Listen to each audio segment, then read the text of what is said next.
Hello and welcome to the Starting Five, the show where we count down 5 takes, 5 opinions you did not see coming.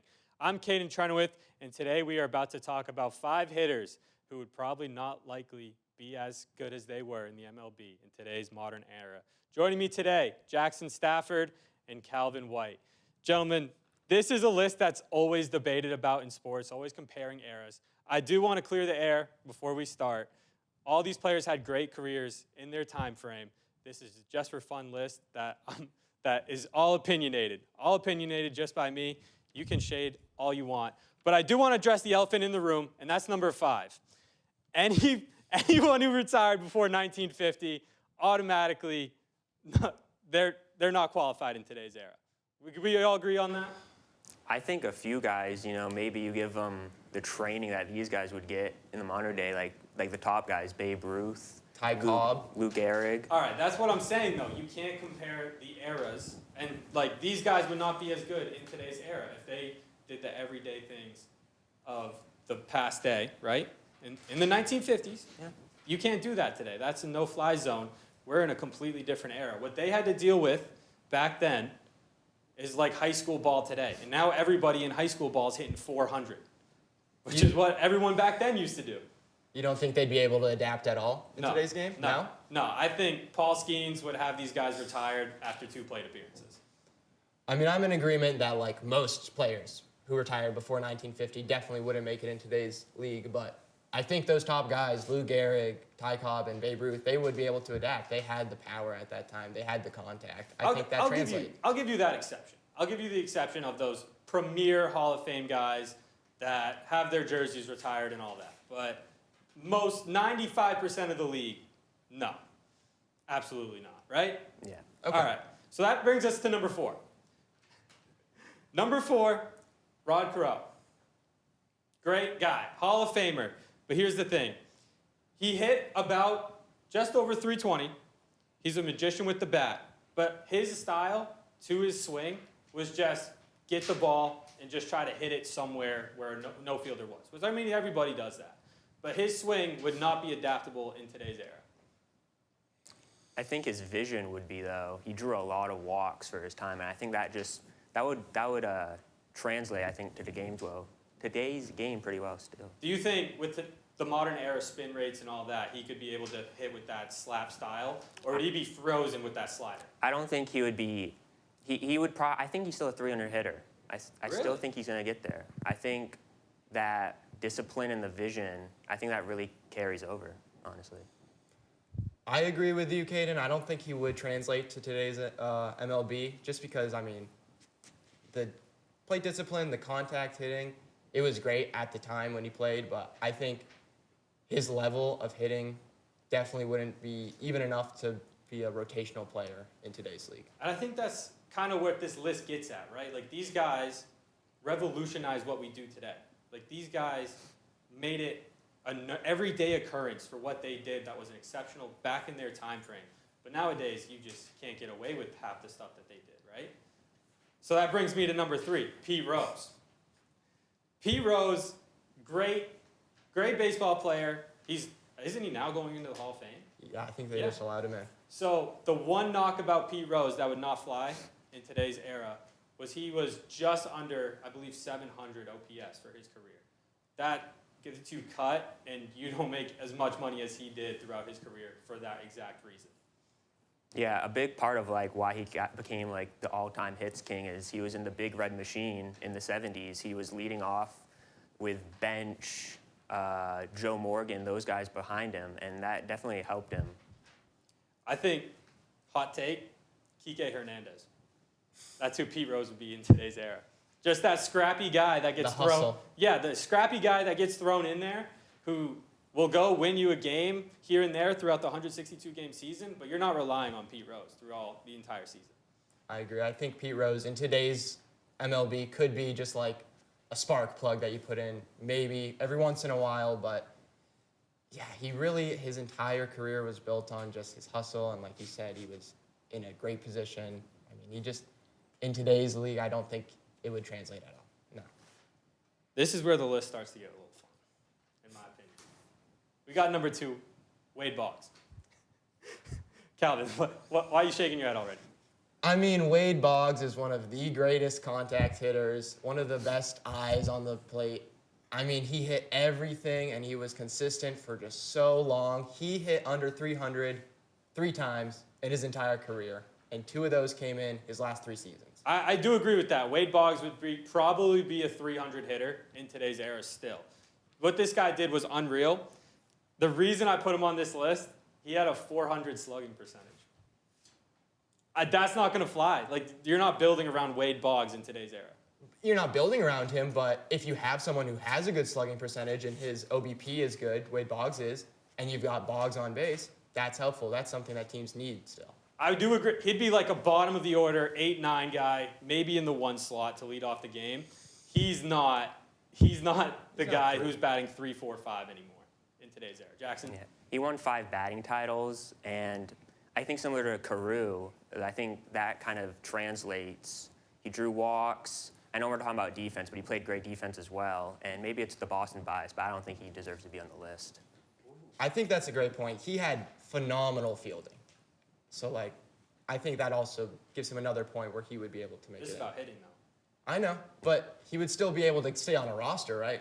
Yeah, for his fielding and then his 400 slugging percentage gets him good at like 8. But yeah, at the 8 hole, but he ain't what he was back then in modern era.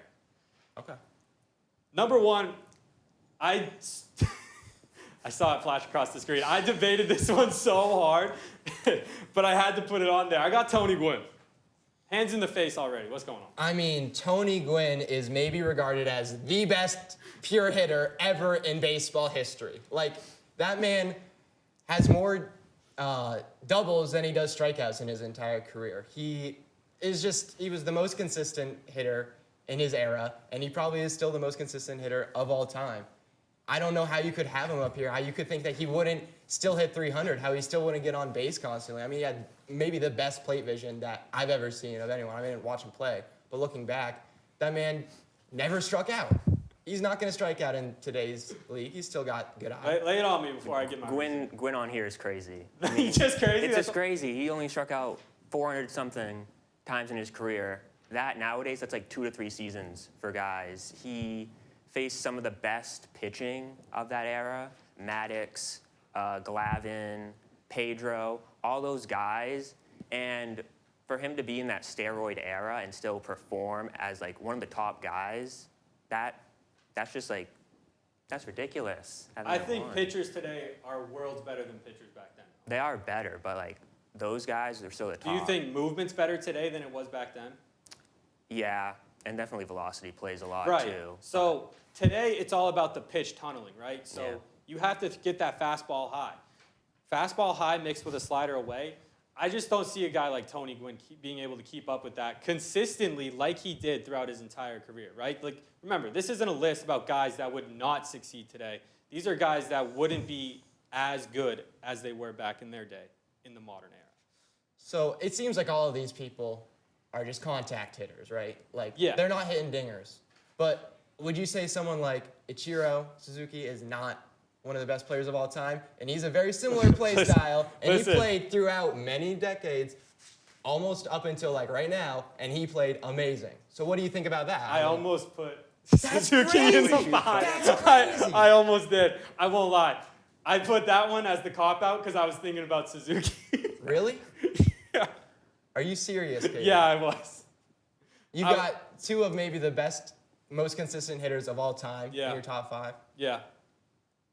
I was thinking about it. Suzuki almost made top 5. I cannot believe that. I have no I'm words. dumbfounded.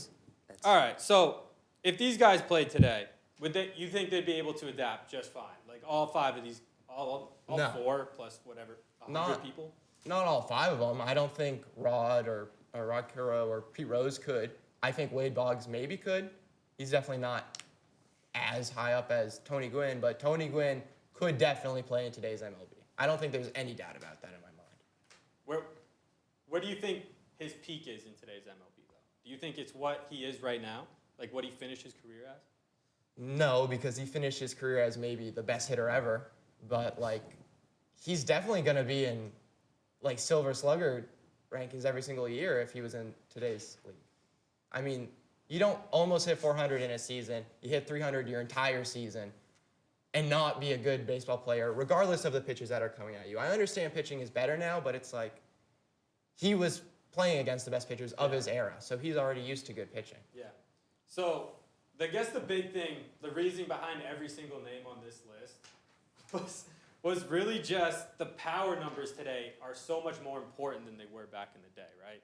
Like on base percentage, I mean, it's very overlooked now compared to what it used to be. Do you think analytics truly ruined these hitters? Slightly. Yeah. Yeah. I mean, like, it's nice. It's nice to have those people who hit the best slugging percentages, but you need people on base still. And, like, you can have a good slugging percentage and not be good at getting on base. And those are two very different parts of the game that I think are both equally important. Like, there was a lot of debate about Mike Trout this year, right? Like, he significantly declined what he used to, but, I mean, he had played 130 games for the first time in a long time, hit 232, which is nothing like his former self, but he had 26 home runs, so people are like, is that value still there for Mike Trout? Like, that's the world of today's game right now. To me, it's not. To me, I don't think that's the same value as the former Mike Trout. I think, yes, those home runs are nice, they're points on the board, but you want players on base. You want to have consistency. You want players who aren't striking out every single time they're on the plate, and we see that a lot in today's league. I think plate discipline has gone completely down, and it's like you see, like you said, people are striking out as many times as Tony Gwynn did his entire career in a couple of seasons. Right. And I guess that's kind of like another stat that was so heavily overlooked, like in the modern era, is strikeouts. Teams don't care about strikeouts anymore. Look at Kyle Schwarber. That guy's about to get one heck of a payday just because he hits bombs and strikes out. It's either a huge home run for his team or it's a strikeout. He's walking back to the bench. And they're predicting he's going to get $100 million at his age 36 season. Like that's crazy to me.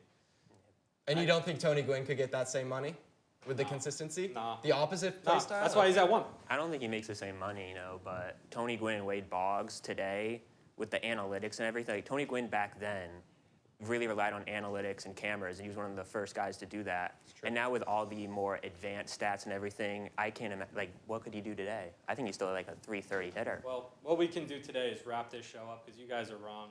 I'm right. Okay. Thank you guys for tuning in to the Starting Five. I've been Kaden Trenoweth. Tune in next week.